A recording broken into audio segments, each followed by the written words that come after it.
Bonjour Valérie, merci d'avoir accepté mon invitation pour cette interview. Je suis donc Anne-Laurence Fritsch, thérapeute holistique et formatrice professionnelle, et j'aide les personnes en quête de sens à faire la paix avec elles-mêmes pour retrouver leur nature profonde, s'exprimer dans leur nature profonde et redevenir actrices de leur vie. Donc, ces interviews, le but de ces interviews, c'est d'aider les personnes qui souffrent d'une maladie ou d'un mal-être psychique de retrouver l'espoir de guérir. Et aujourd'hui, j'interviewe Valérie qui va nous parler de deux maladies, deux périodes difficiles de sa vie et ce que ces périodes-là lui ont permis d'apporter, de comprendre des prises de conscience très importantes. Parce que selon mon expérience à moi, qui est également vécu, traversé deux maladies assez graves dans ma vie, j'ai compris par ces maladies qu'il y avait des choses qui n'allaient plus dans ma vie, la façon dont je me traitais, la façon dont je vivais ma vie. Et comme on sait, selon les dernières statistiques qui sont sorties récemment, qui concernent la population française, 85% des maladies sont soit générées ou aggravées par le stress. Et mes maladies à moi, en tout cas, elles étaient liées au stress, principalement liées au stress. Donc, j'ai déjà parlé de ces maladies-là dans des podcasts et des vidéos que vous pourrez retrouver. Je vous mettrai les liens. Et aujourd'hui, j'aimerais interviewer Valérie et je vais commencer par te demander de te présenter rapidement avant de nous raconter ton histoire. Bon, très bien. Donc, d'abord, merci Anne-Laurence pour cette invitation. Je suis ravie donc d'être avec toi aujourd'hui pour parler un petit peu de mon expérience. Alors, d'abord, je suis donc psychologue, hypnothérapeute et je dirais qu'actuellement, je travaille beaucoup avec les femmes. Je fais beaucoup d'accompagnement pour les femmes, surtout autour de la féminité. Donc, je fais des cercles de lune, des cercles de parole. Je fais des ateliers œuvres de yoni. Bon, je Est-ce que pourra tu peux peut-être préciser. expliquer? Ouais, explique ce Alors, que c'est que les cercles de lune, parce que je ne sais pas si tout le monde connaît. alors, cercle de lune. Alors, disons que je travaille avec l'énergie de la lune. Donc, c'est à la fois un soin individuel et un soin donc collectif que j'offre donc aux femmes qui sont présentes. Et voilà, c'est un immense cadeau et pour elles et pour moi parce que quand on se réunit comme ça entre femmes, il y a une énergie extraordinaire. Donc, je les accompagne en général au tambour. Donc, j'ai un petit rituel avec des pierres. Donc, je travaille avec la roue de médecine. Et voilà, il se passe en général souvent des choses très, très puissantes dans ces cercles de femmes. Donc, il y a souvent une femme qui, euh, qui est le phare, on va dire, et qui est à la fois le miroir de toutes les autres, et qui, des fois, canalise un petit peu et exprime tout ce que les autres femmes n'ont pas pu exprimer. Et en général, on se reconnaît toutes dans ce que cette femme-là ose dire et ose faire, donc parce que ça va ça va de la parole à quelquefois des états de transe, Mhm. qui sont des fois assez impressionnants, mais à la fois ça sert aussi d'exutoire et c'est souvent des moments très intenses, on va dire. Et dans les cercles de parole, là, c'est plus des cercles plus restreints, donc pour que les femmes soient dans une intimité, qu'elles puissent se livrer. Et là, donc, soit il y a un thème, ou soit une femme apporte quelque chose qu'elle veut partager. Et nous sommes toutes là en co-thérapeute, je dirais, pour lui apporter une réponse ou un réconfort. Ça nous fait un bien extraordinaire. Et je dirais que ça nous aide aussi à grandir. Ça, c'est à la fois nous aider dans notre regard sur notre propre féminité, mais aussi notre rapport aussi avec l'homme. Sachant que là, si c'est juste des cercles de femmes, le but serait d'être aussi après avec des hommes pour qu'effectivement on puisse échanger sans animosité, parce qu'effectivement il y a des fois beaucoup de colère qui peuvent s'exprimer, mais c'est pas le but. Le but étant que peut-être on a à réfléchir sur un autre rapport déjà à nous-mêmes et un autre rapport aussi à l'homme. Voilà. Et Ouais. puis, Et bon, qu'est-ce qui t'a amené justement à proposer ce genre de travail? C'est par rapport à l'expérience de ta maladie? Est-ce que tu peux nous parler de alors, ton je voudrais juste expérience? faire Oui, un petit point sur Atelier œuf de Yoni, donc, parce que oui, tu m'avais ouais, interrogé là-dessus. ouais, Donc, là, c'est une technique donc ancestrale, donc qui date de la Chine, enfin, les femmes taoïstes, hein, et donc c'est une pratique donc très ancienne, donc chinoise.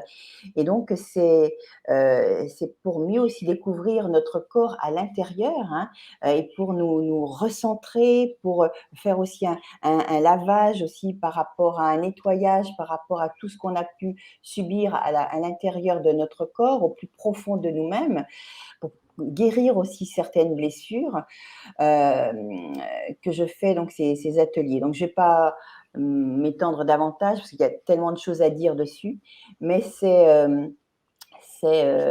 une partie tellement importante pour les femmes de se connaître elles-mêmes et non pas d'attendre qu'elles se découvrent par l'intermédiaire de quelqu'un d'autre. Voilà. d'accord. Bah, je mettrai un lien pour qu'elles puissent découvrir tout ça, les femmes intéressées par ce que tu proposes, hein, on mettra D'accord, les d'accord. infos. Et maintenant, j'aimerais que tu nous parles de tes expériences de maladie, hein, qui t'ont permis d'apprendre des choses sur toi, de faire des prises de conscience. Est-ce que tu peux en parler pour donner l'espoir aux gens de guérir? Parce que ce que tu as vécu était assez Ouais. Alors, lourd, je hein. disais que c'est très fort, et ça touche alors, étonnamment, hein, même s'il n'y a pas de hasard, c'est clair, à la féminité. C'est-à-dire que ma première expérience, ça a été une expérience extrêmement difficile, à savoir que ça a été donc lors de l'accouchement de ma fille où là tout s'est bien passé, la grossesse, l'accouchement et à un moment, hémorragie. Donc, et là, je me suis sentie partir, partir, partir. Et donc, je suis allée très, très loin, on va dire, hein. Donc, le chirurgien de dire que j'étais passée juste à côté, hein. Donc, et quand je suis revenue, je peux dire que je n'étais plus comme avant. C'est-à-dire que il y a pas longtemps, j'ai écouté une émission sur les NDE. Alors, on parle souvent des NDE en disant on voit un tunnel, mais il y a la personne qui en parlait, je ne sais plus qui c'était exactement. Elle disait qu'en fait, quelquefois, il y a des expériences qui sont de cette nature-là, qui font que ça transforme toute notre vie. Et je peux dire que j'étais vraiment dans un état voilà, second quand je suis revenue, hein. J'étais à la fois très faible, mais je dirais que ça a fait comme une espèce de tsunami. Euh, et ça a balayé tout un tas de choses qui étaient difficiles dans ma vie précédemment. C'est-à-dire, bon, j'avais des rapports, bon, comme un petit peu toutes les jeunes femmes, un petit peu compliqués avec ma mère. Bon, peut-être pas comme toutes les jeunes femmes, parce que l'histoire non plus n'est pas simple, mais ça a tout balayé. Là, plus rien n'avait d'importance. Là, c'était, même au niveau de l'expérience, au niveau de mes ressentis, euh, je voyais les choses différemment avec un autre, alors comme je peins, je dirais avec une autre coloration. C'est comme si effectivement, tout ce qui était autour de moi avait une autre couleur, un autre goût, une autre saveur. Et ça, je pense que les gens qui sont passés près de la mort, et c'est ce qui s'est passé, peuvent très bien savoir de quoi je parle quand effectivement, nous arrive ce genre de choses. Et cette expérience-là, je dirais après cette expérience-là, bon déjà ça fait un nettoyage énorme déjà au niveau émotionnel, au niveau relationnel, au niveau de ma famille, etc. Et puis, je dirais le fait d'être passée donc à côté, hein, donc ça fait que je n'ai pas peur de la mort et je peux le dire. Et après ça, quand on n'a pas peur de la mort, je peux dire qu'on a peur de rien. Voilà. vraiment rien. Et ça, c'est juste extraordinaire. Donc, qu'est-ce que ça t'a apporté en termes concrets, cette expérience, dans ta vie en général? Qu'est-ce que ça a changé pour toi? Ça ramène les choses à l'essentiel. C'est qu'est-ce qui est le plus essentiel dans la vie quand on effectivement on, quand on est là donc dans cette balance entre la vie et la mort, ben voilà, c'est peut-être pas les conflits qu'on a pu avoir avec sa famille, tout ça. Voilà, ça n'a aucune importance. Et puis bon, j'avais la vie à côté, donc j'avais ma fille à côté, et je sais que quelque part, j'avais choisi de rester. Parce qu'en faisant cette expérience-là, cette expérience de descente vers la mort, c'était d'une douceur extraordinaire. Donc, et là, je me suis dit, bon, j'ai le choix, soit je reste, ou soit je pars. Et j'ai choisi effectivement pour ma fille de rester, quoi. Voilà. Et je sais que c'est un véritable choix. C'est bon, voilà. euh, et là, effectivement, oui, ça donne un autre goût à la vie.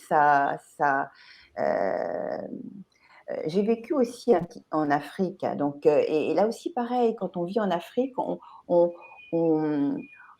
et qu'on revient aussi en Occident, je dirais que c'est un peu la même chose. On voit quelles sont les choses les plus essentielles, parce que bon, les choses sont tellement difficiles dans la vie de tous les jours que ben voilà, qu'est-ce qui est le plus important? Donc voilà, ça remet les choses à leur juste place, je dirais, quoi. Voilà. Mais après, bon, on n'a peut-être pas besoin de passer par là pour ça, mais quelque part, ça a été une grande gifle. Et bon, sur le moment, c'est pas facile à vivre, euh, extraordinaire, et waouh, quoi. Voilà. Mmh. Vive Il y a la eu vie. une petite Après coupure ça, là, il y a voilà, une vive petite la cou vie, il y a quoi. une Ouais. petite cou il y a une Oui. petite coupure, tu peux répéter la dernière phrase? Là, je dirais après ça, ben, waouh, vive la vie. D'accord, Voilà, OK. là, c'est vrai que on, tout a une autre saveur, et effectivement, on peut apprécier les moments, même les plus simples, ben, comme des moments extraordinaires, quoi. Voilà. Et ça, c'était il y a très longtemps, parce que ta fille, Oui, c'était la naissance de ma fille, donc c'était il y elle a 25 ans, hein. ouais, il y a 25 Ah, voilà, ans, hein, hein? ça remonte. D'accord, ouais. Ouais. Et la deuxième expérience, c'était plus récent, Alors la deuxième là? expérience, là aussi Ouais. pareil, ça me touche dans mon corps de femme. Donc c'est, à l'approche de la ménopause, c'est-à-dire la préménopause, là, donc je commence à avoir des perturbations au niveau de mon utérus, donc des saignements, et ces saignements, bah, ils ne s'arrêtent pas, et donc là, à nouveau, hémorragie. Et donc voilà, grande fatigue, et cetera, comme j'avais déjà connu donc après, l'accouchement de ma fille. Et là donc, là aussi, je mets quelque part, là, c'est moi qui mets ma vie en danger dans la mesure où je suis allée jusqu'au bout. C'est-à-dire que je consulte plusieurs gynécologues, et puis, bah, les gynécologues me disent, «Bon, bah, ma petite dame, voilà, à votre âge, bah, plus besoin d'utérus». Bon, bah, je dis: «Non, moi j'ai besoin de tous mes organes, donc il n'en est pas question», et donc je suis allée jusqu'au bout. Donc j'ai vu d'autres médecins, dont des acupuncteurs, donc j'ai testé la médecine chinoise, la moxibustion, qui est donc le fait de mettre au niveau de certains points d'acupuncture, de brûler certaines herbes.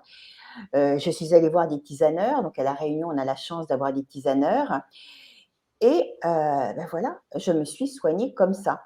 Mais je suis allée au bout du bout, c'est-à-dire qu'à certains moments, bon, mon conjoint qui était à côté, bon, était en train de voir si j'étais pas dans une mare de sang et si j'étais bien toujours là, quoi, hein. Donc bon, effectivement, je conseillerais à personne d'aller jusqu'au bout. Mais cette expérience, elle m'a ouvert les yeux, donc au niveau de plusieurs domaines. C'est-à-dire que là, je me retrouvais, mais dans un état de fatigue immense, bon, effectivement lié aux hémorragies. J'avais un régime alimentaire, un régime, une alimentation végétalienne, donc c'était par choix parce que bon, voilà, ça me convenait complètement. Mais dans l'alimentation que j'avais, je me suis rendu compte que finalement, tous les nutriments que je souhaitais me donner et qui étaient censés lutter contre l'anémie, eh ben, je n'arrivais pas à capter tous ces nutriments. Donc, j'étais toujours aussi affaiblie. Et donc la première prise de conscience, c'est, ben là, il faudrait peut-être que je change d'alimentation, c'est-à-dire passer par une détoxination ou détoxification Mmh. comme on peut le dire. Et là, j'ai changé là aussi de mode alimentaire. Je suis passée par l'alimentation crue et vivante. Et là, ben là, ça a été là aussi une révélation. Et là, je me suis sentie bien. Et là, donc, c'était, ben, écoute ton corps, écoute les vrais besoins de ton corps.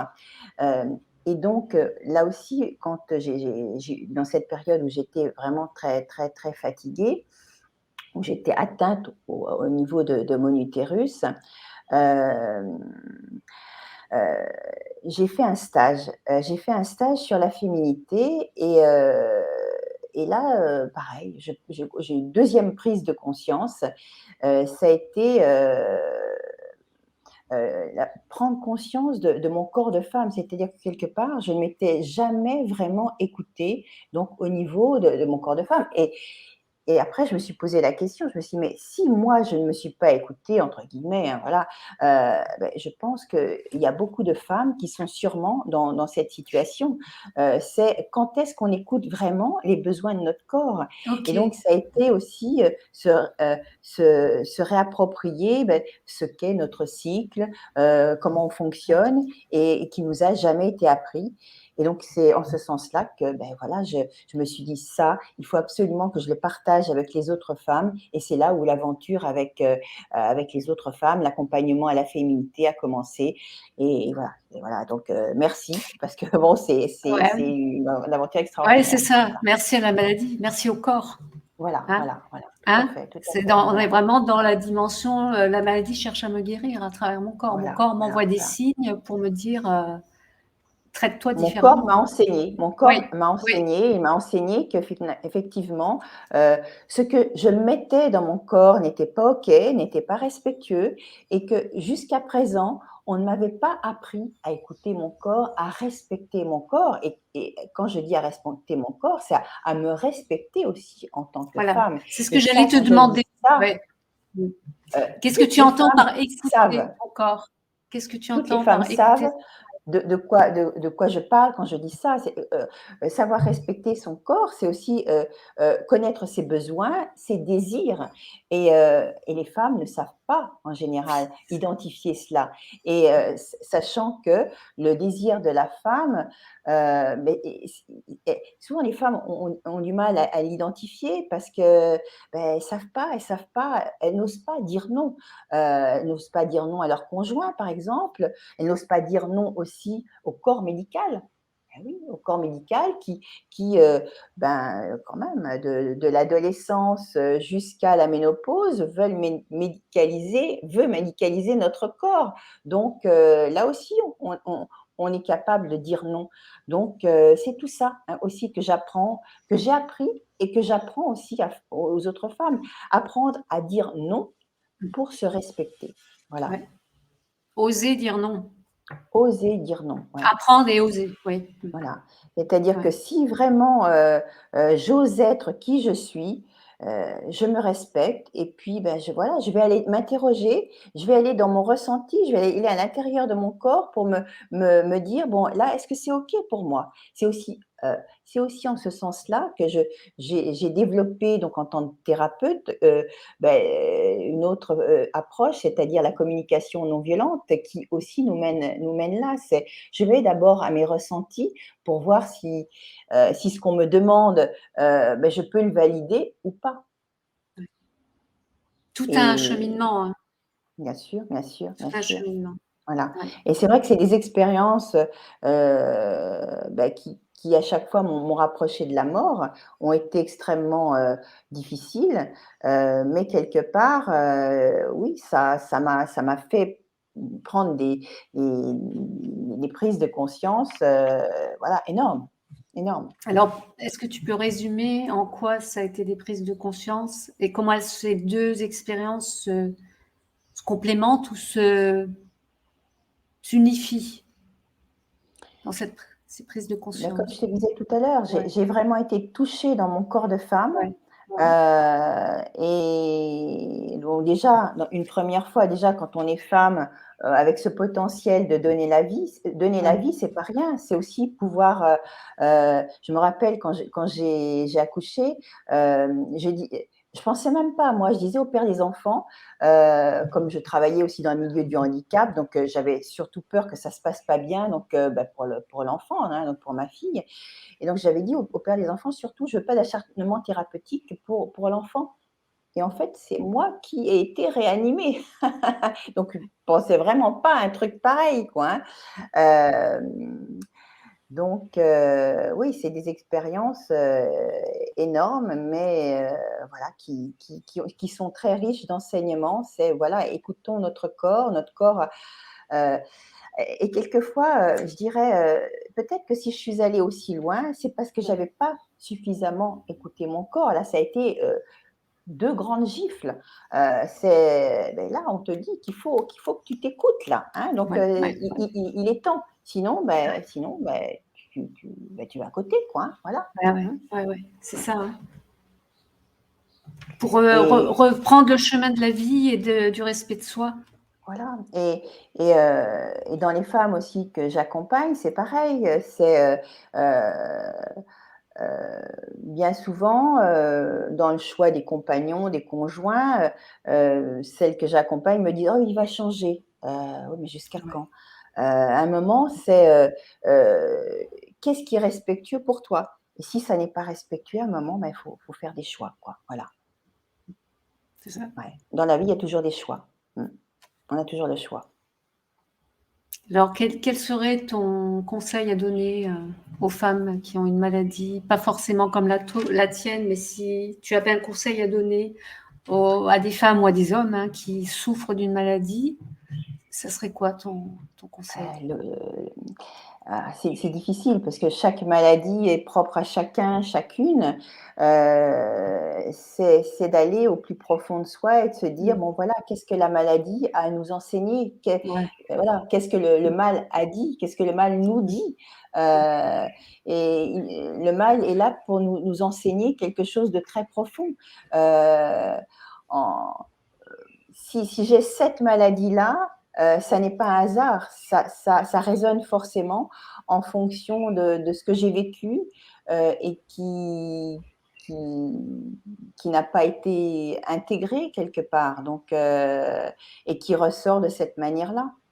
Voilà, il y a quelque chose que je devais travailler, mais je ne suis pas obligée d'aller jusqu'à la maladie pour, pour que pour me guérir, hein.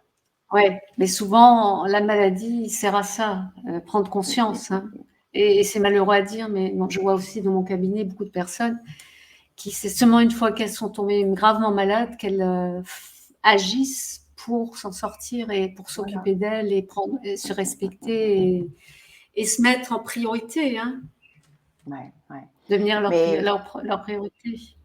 mais je pense que, ça vient aussi du fait qu'en Occident, ça je le dis souvent, hein, donc on ne considère pas le corps, hein, dans d'autres médecines, comme l'Ayurveda ou la médecine chinoise, c'est le corps dans tout son ensemble, et bon, je pense que toi comme moi, donc du fait qu'on a introduit certaines méthodes qui passent par le corps, on sait très bien qu'on n'est pas juste, la tête, hein, donc je pense, donc je suis, donc de Descartes, stop avec ça, hein, Ouais, donc voilà, c'est prendre conscience que, voilà, on est un corps, on est une globalité et c'est important de capter tous les signaux que le corps nous envoie. ouais, Alors tout c'est à fait. actuellement, je Ouais. pense qu'il y a beaucoup de personnes qui s'adonnent à la méditation et quelque part, tant mieux parce que c'est aussi ce retour à l'intérieur qui fait que Mmh. on peut mieux effectivement, comprendre ce qui se passe à Ouais. l'intérieur, hein. Et quand je dis à l'intérieur, c'est pas uniquement dans notre mental, c'est aussi au niveau du corps. Et dans le cœur. Tout à fait, ouais. ouais, hein, se reconnecter à ouais, son cœur. ouais, ouais, Ben, ouais, c'est ouais. super intéressant, hein. Et aujourd'hui, tu en es où avec ta relation avec toi-même et avec ton corps, justement? Bah, écoute, j'essaie de me respecter, j'essaie de Ouais, m'écouter ouais, et tu vois, le fait, d'être à la ménopause et bon, certaines femmes, me parlent de fatalité par rapport aux bouffées de chaleur, tout ça, sécheresse vaginale, à un moment, stop avec tout ça, hein, stop avec toutes ces prédictions. C'est si je m'écoute suffisamment, effectivement, je n'ai pas ce genre de désagrément dans la mesure où, comme une voiture, si j'ai des bouffées de chaleur, c'est peut-être que je suis en surchauffe. C'est peut-être que, mon corps, il ne peut pas réagir comme quand j'avais 20 ans, quand j'avais 30 ans. Il me dit simplement: c'est peut-être le moment de mettre la pédale douce et de t'écouter puis de te reposer, tout simplement. Il y a des jours où je travaille à fond et il y a des jours où je ne fais rien. Voilà. ouais, ouais, d'accord. Tu Enfin, as je trouvé travaille un quand même juste beaucoup. équilibre, toi, hein? Oui, oui, oui, oui, oui, Ouais, j'essaie, hein, parce que c'est vrai que bon, ouais, toi comme moi, on travaille quand même beaucoup. Donc,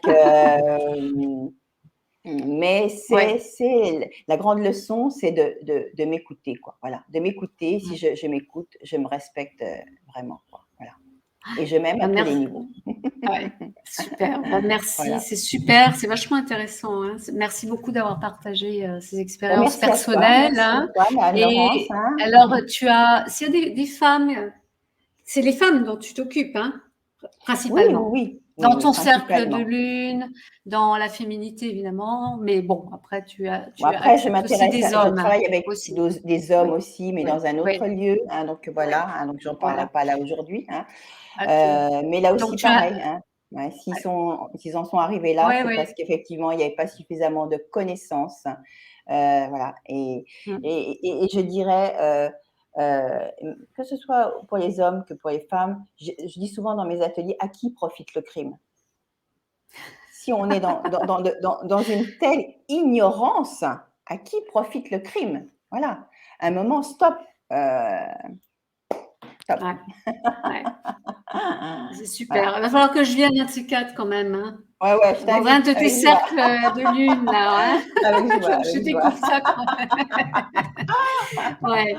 Et donc, tu as un e-book à proposer, hein, si les gens sont Alors oui, intéressés. pour Il y a des celles qui femmes le intéressées veulent, par la féminité. Tu as un voilà, e-book que je pourrais mettre un lien pour aller vers ton e-book et voilà, donc découvrir ce que tu proposes. Ouais, hein, je le donc mettrai en ouais, je peux offrir à celles qui le souhaitent donc un e-book et d'accord. puis donc ça leur permettra, si elles le souhaitent, de s'abonner donc à ma newsletter où là donc elles pourront être, informées de tous les ateliers, formations que je propose. Voilà. OK. C'est super. Merci beaucoup Valérie et puis Merci à à toi. bientôt alors, hein. À tout bientôt. À très bientôt. Au revoir.